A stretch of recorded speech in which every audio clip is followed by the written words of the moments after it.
اللہ کریم نے بعض چیزوں کو بعض پر فضیلت عطا فرمائی ہے۔ وادی مکہ کو دیگر وادیوں پر فضیلت ہے، شہر مدینہ کو دیگر شہروں پر فضیلت ہے، زمزم کنویں کو دیگر کنووں پر فضیلت ہے۔ اسی طرح اللہ کریم نے کچھ دنوں، راتوں اور مہینوں کو بھی فضیلت عطا فرمائی ہے۔ آج میں بات کر رہا ہوں شعبان کے مہینے کی۔ یہ وہ مہینہ ہے جو رسول اللہ صلی اللہ علیہ وآلہ وسلم کو بہت پسند تھا، بلکہ یہ تو وہ مہینہ ہے کہ اللہ کے محبوب صلی اللہ علیہ وآلہ وسلم ارشاد فرماتے ہیں کہ شعبان شہری، شعبان تو میرا مہینہ ہے، اسے اپنا مہینہ قرار دیا۔ اور اس مہینے میں اللہ کے نبی صلی اللہ علیہ وآلہ وسلم عبادت کا اہتمام فرماتے ہیں اور روزوں کا تو بہت ہی زیادہ اہتمام فرماتے ہیں۔ بہت سارے احادیث میں ہمیں یہ بات ملتی ہے کہ رسول اللہ صلی اللہ علیہ وآلہ وسلم تو اس مہینے میں پورے مہینے کا ہی روزہ رکھ لیا کرتے تھے۔ حضرت سیدتنا عائشہ صدیقہ رضی اللہ تعالی عنہا فرماتی ہیں، یہ ترمذی شریف کی روایت ہے کہ میں نے حضور اقدس صلی اللہ علیہ وآلہ وسلم کو شعبان المعظم سے زیادہ کسی مہینے میں روزے رکھتے نہیں دیکھتے۔ دیکھیں رمضان کے روزے تو فرض ہیں، لیکن نفل روزوں کی جہاں بات ہو تو شعبان سے زیادہ کسی مہینے میں روزے رکھتے نہیں دیکھتے۔ ایک اور روایت ہے، یہ ابو داؤد کی روایت ہے، رسول اللہ صلی اللہ علیہ وآلہ وسلم کے بارے میں ہے، یہ بھی سیدتنا عائشہ صدیقہ رضی اللہ تعالی عنہا ارشاد فرما رہی ہیں کہ رسول اللہ صلی اللہ علیہ وسلم کو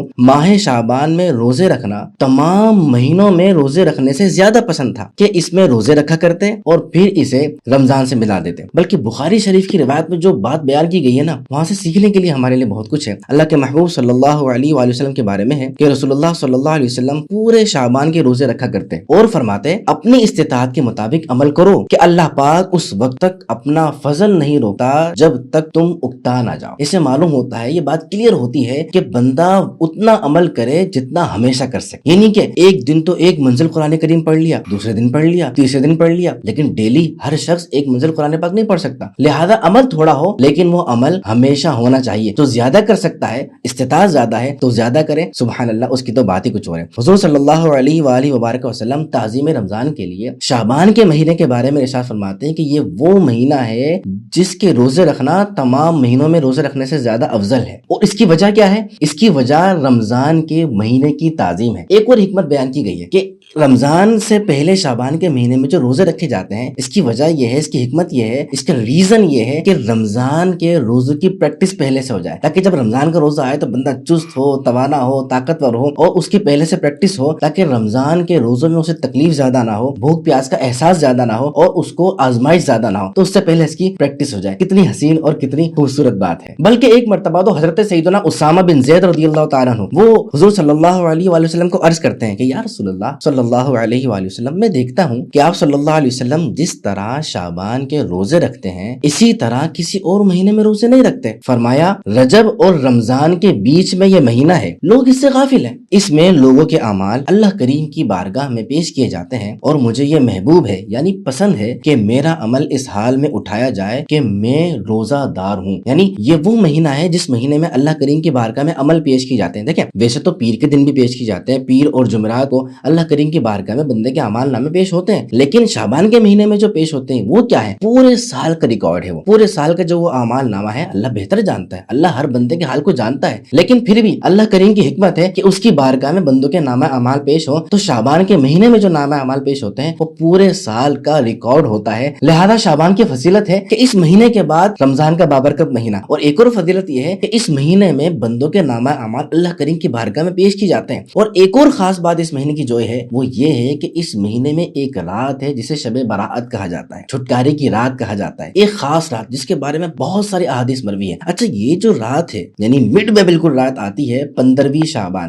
اس رات کو شب برات کہا جاتا ہے، لیلۃ البراء کہا جاتا ہے۔ ایسا نہیں کہ کسی نے بھی اس کا نام رکھ دیا شب برات، لیلۃ البراء، بلکہ یہ وہ نام ہے جو احادیث سے لیا گیا ہے، چونکہ احادیث میں بہت سارے ایسے مضامین ملتے ہیں کہ اس رات کو اللہ کریم اپنے بندوں کو جہنم سے آزاد فرما دیتا ہے، عذاب سے نجات دے دیتا ہے، دوزخ سے رہائی عطا فرما دیتا ہے، تو نجات مل گئی نا۔ تو ایک مسلمان کو چاہیے ہی کیا؟ یہی تو چاہیے نا کہ اللہ کریم اس سے راضی ہو جائے اور دوزخ کے عذاب سے ہمیں نجات عطا فرما دے۔ اللہ کریم آپ کو، مجھے، ہم سب کو بلا حساب و کتاب داخل جنت فرمائے۔ یہ وہ بابرکت رات ہے جس کے بارے میں کئی احادیث طیبہ مروی ہیں۔ میں ایک حدیث پاک آپ کو سناتا ہوں، پھر کچھ اس پہ کلام کرتے ہیں۔ ام المؤمنین حضرت سیدتنا عائشہ صدیقہ رضی اللہ تعالی عنہا فرماتی ہیں کہ میں نے ایک رات سرور کائنات صلی اللہ علیہ وآلہ وسلم کو نہ دیکھا تو بقیہ پاک میں مجھے مل گئے۔ آپ صلی اللہ علیہ وآلہ وسلم نے مجھ سے فرمایا کیا تمہیں اس بات کا ڈر تھا کہ اللہ رسول تمہاری حق تلفی کریں گے؟ میں نے عرض کی یا رسول اللہ صلی اللہ علیہ وآلہ وسلم، میں نے خیال کیا تھا کہ شاید آپ ازواج مطہرات میں سے کسی کے پاس تشریف لے گئے ہوں گے۔ تو رسول اللہ صلی اللہ علیہ وآلہ وسلم نے فرمایا، بے شک اللہ تعالی شعبان کی 15ویں رات آسمان دنیا پر تجلی فرماتا ہے، بس قبیلہ بنی کلب کی بکریوں کے بالوں سے بھی زیادہ گناہ گاروں کو بخش دیتا ہے۔ دیکھیں، ویسے تو اللہ کریم ہر رات آسمان دنیا پر تجلی فرماتا ہے، لیکن چونکہ یہاں پہ حضور صلی اللہ علیہ وآلہ وسلم اسپیشلی اس رات کا ذکر فرما رہے ہیں، تو اس سے معلوم ہوتا ہے کہ اللہ کریم اس رات خاص تجلی فرماتا ہے، اس کی رحمت اپنے کرم پر ہوتی ہے اور وہ بڑا کرم فرماتا ہے اور کئی لوگوں پر رحم فرماتا ہے، دوزخ سے رہائی عطا فرما دیا کرتا ہے، جیسے کہ اس حدیث پاک سے ہمیں پتہ چلتا ہے۔ دیکھیے اب یہ جو حدیث پاک ہے، یہ حدیث پاک صرف ایسی نہیں ہے کہ یہ حدیث پاک صرف ایک چین سے آتی ہے، بلکہ اس حدیث کی 10 چین ہے، یعنی 10 طرق سے یہ حدیث مبارک مروی ہے، اور یہ حدیث صرف ترمذی میں موجود نہیں ہے، بلکہ کئی محدثین نے اپنی کتابوں کے اندر اس حدیث پاک کو ذکر فرمایا ہے۔ اس کے نام میں ذکر کر دیتا ہوں، جیسے کہ مسند احمد بن حنبل ہے، ترمذی ہے، ابن ابی شیبہ ہے، ابن ماجہ ہے، شعب الایمان ہے، اور کئی کتب کے اندر یہ حدیث مبارک مروی ہے، اور اس کی چین اتنی زیادہ ہے کہ محدثین فرماتے ہیں کہ اگر اس کی ایک چین ضعیف ہے تو دوسری چین سپورٹیو ہے، اور اگر دوسری ضعیف ہو تو تیسری چین اس کی سپورٹیو ہے۔ اسی لیے محدثین نے بات بیان کی کہ اس کی ایک چین نہیں ہے، کئی طرق سے حدیث مبارک مروی ہے، لہذا یہ ضعیف درجے کی نہیں بلکہ حسن درجے تک پہنچ جاتی ہے، اور یہ ایک مضبوط روایت بن جاتی ہے، جس سے ہمیں پتہ چلتا ہے کہ لیلۃ البراءہ یعنی شعبان کی 15ویں رات کی فضیلت ہے، اور اس میں اللہ کریم آسمان دنیا پر خاص تجلی فرماتا ہے۔ اس کے علاوہ بھی اور بہت ساری احادیث مروی ہیں جن میں ہمیں شعبان کی 15ویں رات کی فضیلت پتہ چلتی ہے، اور وہ جو دیگر احادیث طیبہ ہیں وہ ایسی نہیں کہ کسی ایک آدھ صحابہ کرام سے مروی ہے، نہیں بلکہ 10 سے زیادہ صحابہ کرام سے وہ روایت مروی ہے۔ میں کچھ صحابہ کرام کے نام لے دیتا ہوں برکت کے لیے۔ حضرت سیدنا ابو بکر صدیق رضی اللہ تعالیٰ عنہ، حضرت سیدنا مولا علی المرتضی شیر خدا کرم اللہ تعالیٰ وجہہ الکریم، ام المؤمنین سیدہ عائشہ صدیقہ، عبداللہ بن عمرو بن العاص، معاذ بن جبل، ابو ہریرہ، ابو ثعلبہ خشنی، عوف بن مالک، ابو موسیٰ الاشعری، ابو امامہ باہلی اور عثمان بن العاص رضی اللہ تعالیٰ عنہ۔ یہ اتنے سارے صحابہ کرام سے شب برات کی فضیلت میں احادیث مروی ہیں، اور محدثین نے باقاعدہ اپنی کتابوں میں چیپٹر قائم کیے ہیں، ہیڈنگز لگائی ہیں، لکھا ہے لیلۃ من نصف شعبان، اور اس کے تحت حدیثوں کو لکھا ہے، کئی محدثین نے اس کی روایتوں کو بیان کیا ہے، شب برات کی فضیلت کو لکھا اپنے کتابوں کے اندر، جس سے پتہ چلتا ہے کہ شب برات کی فضیلت ہے، محدثین کتابوں میں لکھ رہے ہیں، کئی سارے صحابہ کرام اس کی فضیلت کو بیان کر رہے ہیں، رسول اللہ صلی اللہ علیہ وسلم اس رات قبرستان جا رہے ہیں، عبادت کا اہتمام فرما رہے ہیں، صحابہ کرام اہتمام کر رہے ہیں، تابعین و تبع تابعین اہتمام کر رہے ہیں، محدثین اس کی فضیلت اپنی کتابوں کے اندر لکھ رہے ہیں، ایک دم محدثین نہیں کئی محدثین اپنی کتابوں کے اندر لکھ رہے ہیں، جس سے پتہ چلتا ہے کہ اس رات کی فضیلت ہے، اس رات کو اہتمام کے ساتھ گزارنا چاہیے، عبادت کے ساتھ گزارنا چاہیے، اس سے پہلے معافی تلافی کر لینی چاہیے، کیونکہ اس رات کے بارے میں آتا ہے کہ جو کینہ مسلم دل میں رکھنے والا شخص ہوگا نا، مسلمان کا بغض ہے، نفرت ہے، اس شخص کی اس رات مغفرت نہیں ہوتی، مشرک کی بھی مغفرت نہیں ہوتی ہے، لہذا ان تمام چیزوں سے دور ہو جائے، اگر معافی تلافی والا معاملہ ہے تو معاف کر دیں، اگر کوئی سامنے والا اکڑ دکھاتا ہے نہیں معاف کرو، اس کو اس کے حال پہ چھوڑ دیں، لیکن اپنے دل سے کینے کو نکال دیجیے۔ اب اگلی بات آتی ہے کہ اس رات کی خاص عبادت کیا ہے۔ دیکھیے، اس رات میں عبادت کرنا ایک مستحب کام ہے، یعنی اچھا کام ہے، اچھا عمل ہے۔ اس رات جو عبادت آپ کے لیے آسان ہو وہ کر سکتے ہیں، قرآن پاک کی تلاوت کر سکتے ہیں، دعا کر سکتے ہیں، ذکر و اذکار کر سکتے ہیں، قبرستان کی حاضری دے سکتے ہیں، صدقہ و خیرات کر سکتے ہیں، والدین کی خدمت کر سکتے ہیں، نوافل کی ادائیگی کر سکتے ہیں، جو آسان ہو کر سکتے ہیں، کیونکہ ابھی جتنی عبادات کا میں نے ذکر کیا ہے وہ تمام نفلی عبادات ہیں، اور یہ جو عبادات ہیں ان میں سے کوئی بھی عبادت ایسی نہیں ہے جس کی فضیلت احادیث سے ثابت نہ ہو، احادیث سے ان کی فضائل ثابت ہے، ان کی فضیلت ثابت ہے، اور نفلی عبادت تو جتنا زیادہ بندہ کرے اتنا ہی زیادہ کمال ہے۔ لہذا کوئی یہ نہیں کہہ سکتا کہ اس پہ یہ نہ کرو، وہ نہ کرو، وہ نہ کرو، حدیث سے کہاں ثابت ہے، حدیث سے کہاں ثابت ہے۔ نفل نماز حدیث سے ثابت،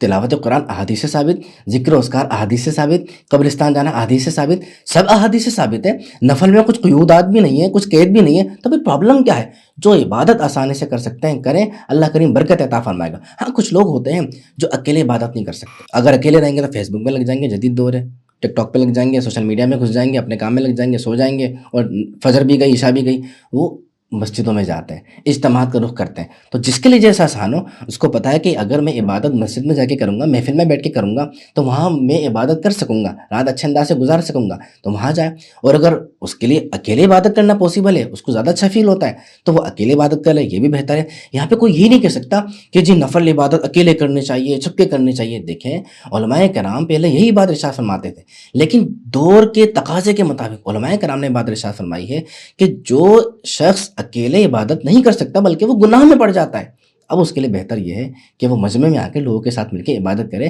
کہ جب ایک انوائرمنٹ ہوتا ہے نا تو بندے کا دل خود ہی لگ جاتا ہے۔ اب ایک خاص بات آخر میں یہ کرتا چلوں کہ یہ جو رات ہے نا یہ عبادت کی رات ہے۔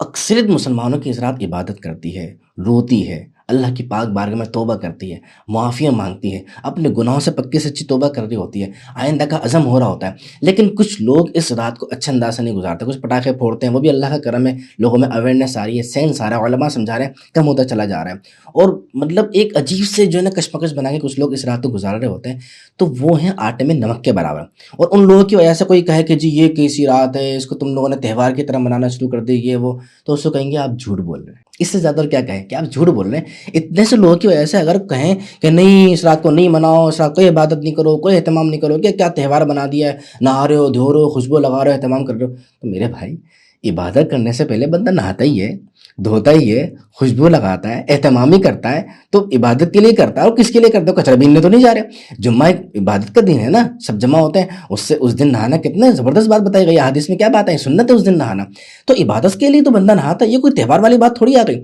دوسرا یہ کہ وہ جو کچھ لوگ کر رہے ہیں ان کو سمجھایا جا رہا ہے، بتایا جا رہا ہے۔ اگر یہ کہا جائے کہ یہ کچھ لوگ اس طریقے سے کر رہے ہیں لہذا جو ہے نا یہ عبادت نہیں کی جائے، پھر تو سب سے پہلے رمضان پھر ختم ہونا چاہیے۔ رمضان میں آپ دیکھیں، رمضان آیا تھا عبادت کے لیے، تقوی کے لیے، لیکن گیم شو چل رہے ہوتے ہیں، کرکٹ چل رہی ہوتی ہے، اور کیا کچھ نہیں ہو رہا ہوتا، تو کیا مطلب رمضان کا اہتمام ختم کر دی جائے؟ ڈیفینیٹلی عقل مند بندہ یہ بات نہیں کہہ سکتا، اور کہنی بھی نہیں چاہیے۔ تو شب برات جس کی فضیلت احادیث سے ثابت ہے، ایک حدیث نہیں کئی احادیث سے ثابت ہے، کچھ لوگوں کی وجہ سے نہیں کہنا چاہیے کہ یہ کوئی تہوار بنا دیا ہے اور اس میں کیا تماشا لگا ہوا ہوتا ہے، یہ وہ یوں نہیں، بلکہ ان کو بھی عبادت کی ترغیب دینی چاہیے، اچھے انداز سے سمجھانا چاہیے۔ اور یاد رکھیں اس رات صرف جاگنا نہیں ہے، کیونکہ جاگتا تو کتا بھی ہے، کتا بھی رات جاگتا ہے۔ اگر کوئی شخص رات جاگتا ہے تو وہ رات جاگنی ہے عبادت کے ساتھ، اور اگر نہیں جاگ سکتا تو ایک سب سے آسان طریقہ یہ ہے کہ عشاء کی نماز با جماعت اچھے انداز سے ادا کی جائے،